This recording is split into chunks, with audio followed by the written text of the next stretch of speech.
सरकार अब किसानों को बड़ी राहत देने जा रही है। पहली बार रबी सीजन की मक्का फसल को न्यूनतम समर्थन मूल्य पर खरीदने का फैसला लिया गया है। ये खरीद 15 जून से शुरू हो चुकी है और 31 जुलाई 2025 तक चलेगी। किसान सरकारों से 2225 रुपए प्रति क्विंटल की दर से मक्का खरीदेगी। ये कदम मुख्यमंत्री योगी आदित्यनाथ के उस वादे को साकार करता है जिसमें उन्होंने अन्नदाताओं की आय बढ़ाने और उन्हें उपज का उचित मूल्य दिलाने की बात कही थी। वोटर लिस्ट में गड़बड़ी को लेकर सपा मुखिया अखिलेश यादव ने अपनी प्रतिक्रिया दी है। अखिलेश यादव ने कहा कि वोटर लिस्ट की गड़बड़ी ठीक की जाएगी। सपा चीफ ने लखनऊ में एक प्रेस कॉन्फ्रेंस के दौरान कहा कि अपनी वोटर लिस्ट को ठीक कराने का काम करेंगे और भाजपा ने जो फर्जी वोट बनवाए हैं उन पर भी आपत्ति करेंगे। अल्पसंख्यक मोर्चा की बैठक के बाद अखिलेश ने कहा कि मैं धन्यवाद देता हूं अपने संगठन के लोगों का जिन्होंने ये संकल्प लिया कि अपनी वोटर लिस्ट को सुधारने का काम करेंगे।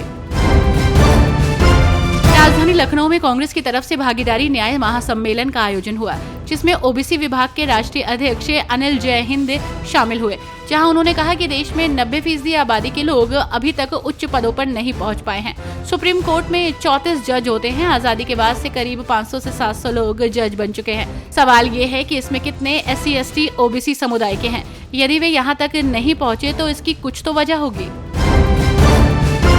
योगी सरकार ने शिक्षा विभाग में बड़ा फेरबदल करते हुए माध्यमिक शिक्षा विभाग के कई अधिकारियों को बेसिक शिक्षा विभाग में स्थानांतरित कर दिया है। इनमें 8 बेसिक शिक्षा अधिकारी और 15 जिला विद्यालय निरीक्षक शामिल हैं। सरकार का उद्देश्य शिक्षा व्यवस्था को और सुदृढ़ बनाना है। आपको बता दें कि ये निर्णय रविवार देर रात जारी किया गया।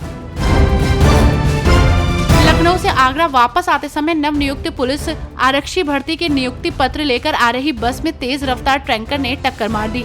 इसके चलते सड़क हादसा हो गया। ट्रेलर की टक्कर से बस में सवार 3 नव नियुक्त पुलिस आरक्षी घायल हो गए। घटना फतेहाबाद थाना क्षेत्र की है। मौके पर पहुंची पुलिस ने राहत और बचाव कार्य शुरू किया। सड़क पर जाम की स्थिति पैदा हुई थी जिसे कड़ी मशक्कत के बाद यातायात से चालू कराया गया। इसके बाद बस को रवाना कर दिया गया। ग्रेटर नोएडा में कोतवाली क्षेत्र बादलपुर के गांव आमका स्थित पेंट के गोदाम में आग लग गई। मौके पर पहुंची पुलिस और दमकल के वाहनों ने आग पर काबू पाया। गोदाम बंद होने के कारण किसी तरह की जनहानि नहीं हुई। वहीं पुलिस के अनुसार कोतवाली बादलपुर क्षेत्र के गांव आमका रोड पर स्थित पेंट के गोदाम में आग लगी है। धीरे धीरे आग फैलने लगी। इसकी सूचना अग्निशमन विभाग को दी गई। दमकल वाहन मौके पर पहुंचे और आग को आसपास के गोदामों में फैलने से बचाया गया।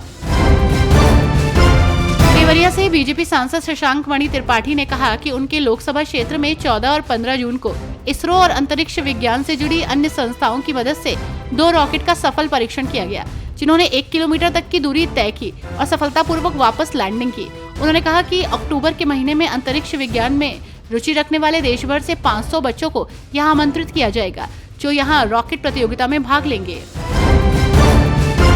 सहारनपुर नगर निगम ने हाउस टैक्स जमा न करने वालों पर सख्ती दिखाई है। GIS सर्वे के बाद 1 लाख लोगों की सूची तैयार की गई है जिन्हें नोटिस भेजे जा रहे हैं। अब तक 18,000 नोटिस भेजे जा चुके हैं और रोजाना 10,000 भेजे जाएंगे। निगम का कहना है कि टैक्स में बढ़ोतरी नहीं हुई है। वर्तमान स्थिति के अनुसार बिल भेजे गए हैं।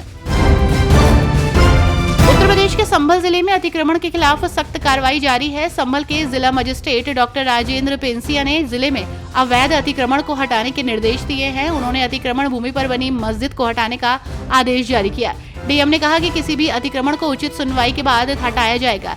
ये कार्रवाई संभल को अतिक्रमण मुक्त संभल बनाने की दिशा में एक अहम कदम माना जा रहा है।